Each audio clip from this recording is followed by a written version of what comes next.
അതാ നോക്കൂ മുറ്റത്തൊരു മൈന. സന്തോഷ് വർക്കി എന്നതിനേക്കാളും ആറാട്ടണ്ണൻ എന്ന് വിളിക്കുന്നതാണോ താല്പര്യം?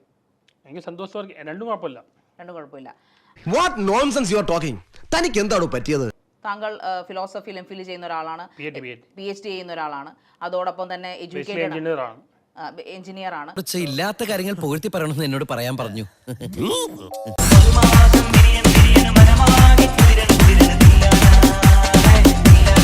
ബഹളത്തിൽ നിന്ന് മാറിക്കൊണ്ട്, അതായത് ഇങ്ങനെ ഒരു കോമാളിത്തരം, ഇറ്റ്സ് എ കോമാളിത്തരം, അങ്ങനെ ഒരു മാറിക്കൊണ്ട് നല്ല രീതിയിൽ ഇന്റലക്ച്വൽ ആയിട്ട് സംസാരിക്കുന്ന ഒരു വീഡിയോകളൊക്കെ ഞാൻ കണ്ടിരുന്നു. എന്തുകൊണ്ടാണ് താങ്കൾ ഇങ്ങനൊരു മുഖം തെരഞ്ഞെടുക്കാൻ കാരണം? താങ്കൾ അവൻ അതും ഒരു അലങ്കാരമല്ലേ? ഇവിടെ ഈ ഭയങ്കര ഇന്റലക്ച്വലായ കാര്യം പറഞ്ഞാൽ ആർക്കും മനസ്സിലാവില്ല. ആഞ്ജനേയ സ്വാമി ആയിക്കോട്ടെ.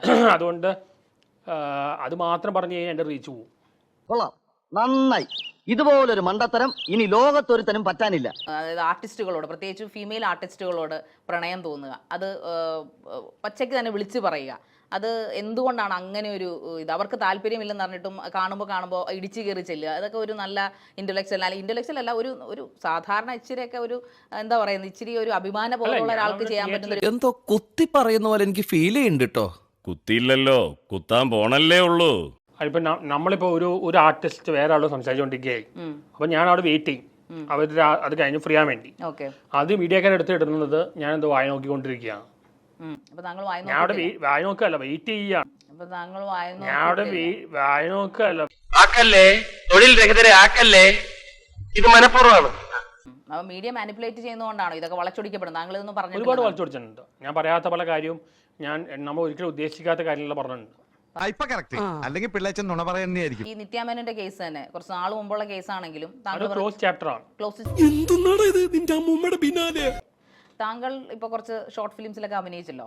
അപ്പൊ അതിൽ ബ്ലഡി നൈറ്റ് ലേറ്റസ്റ്റ് ആയിട്ട് എനിക്ക് തോന്നുന്നു അല്ലേ? ബ്ലഡി നൈറ്റ്, അതിൽ താങ്കളുടെ ആക്ടിങ്ങിനെ താങ്കൾ മെത്തേഡ് ആക്ടിങ് എന്നാണോ നാച്ചുറൽ ആക്ടിങ് എന്നാണോ വിളിക്കുന്നത്? അതിനകത്തൊരു ആക്കലുണ്ടല്ലോ. അയ്യോ, അത് വെറും തോന്നല. ഡയറക്ടർ എന്ത് പറഞ്ഞു അത് ചെയ്തു. ഞാൻ പ്രിപ്പറേഷൻ നടത്തിയിട്ടില്ല. ഞാൻ ഡ്രാമ പ്ലേസും ചെയ്തിട്ടില്ല. അപ്പൊ ഞാൻ വിചാരിച്ചു എനിക്ക് ഒട്ടും ആക്ട് ചെയ്യാൻ പറ്റില്ല. പക്ഷെ ഒരു ആവറേജ് ആക്ടിങ് വരുന്നുണ്ട്. പക്ഷെ ഞാൻ ആക്ടിങ് പ്രോസസ് എൻജോയ് ചെയ്യുന്നില്ല. നീ എന്ത് തേങ്ങയാടി പറയുന്നേ? എനിക്കൊന്നും മനസ്സിലാവുന്നില്ലല്ലോ. ഞാൻ ഷോർട്ട് ഫിലിം ചെയ്യുന്ന വേണ്ടി നിർത്തുകയാണ്. മറിച്ച് ചാർലി ചാപ്ലിനും സുപ്രസിദ്ധനാണ്, അദ്ദേഹം കുപ്രസിദ്ധനല്ല. പീപ്പിൾ ലവ്സ് ഹിം അല്ലേ? ഒരു കോമാളി ഇമേജ് വന്നിട്ടുണ്ട്. ബട്ട് അതൊരു മോശം കോമാളി ഇമേജ് അല്ലേ താങ്കൾക്ക് വന്നിരിക്കുന്നത്? എന്താണ് താങ്കൾ അതിനെ അനലൈസ് ചെയ്യുന്നത്?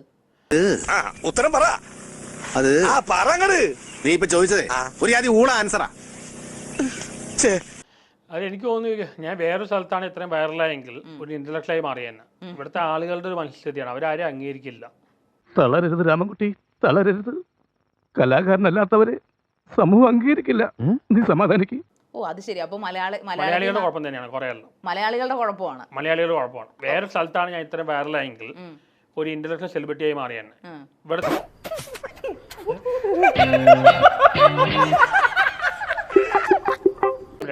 മമ്മൂട്ടി ആക്ടിങ് മാത്രമേ ചെയ്തിട്ടുള്ളൂ, വേറെ ഒന്നും ചെയ്തിട്ടില്ല.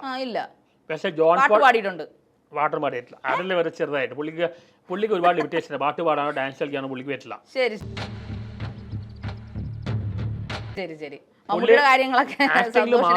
മമ്മൂട്ടിക്ക് ആക്ടിങ് മാത്രമേ അറിയുള്ളൂ. അതെന്നെ കഷ്ടപ്പെട്ടാ ചെയ്യുന്ന. വിളിച്ചോണ്ടാ അടിച്ചവന്റെ കർണക്കുട്ടി ഞാൻ പൊട്ടിക്കും. ആക്ടിങ് മാത്രം മമ്മൂട്ടിക്ക് അറിയുള്ളൂ. ആക്ടിങ് മാത്രം അറിയാവുന്ന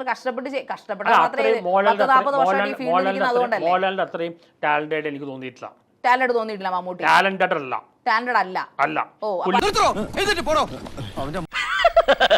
തൽക്കാലം ഇത്രയും മതി. വരട്ടെ.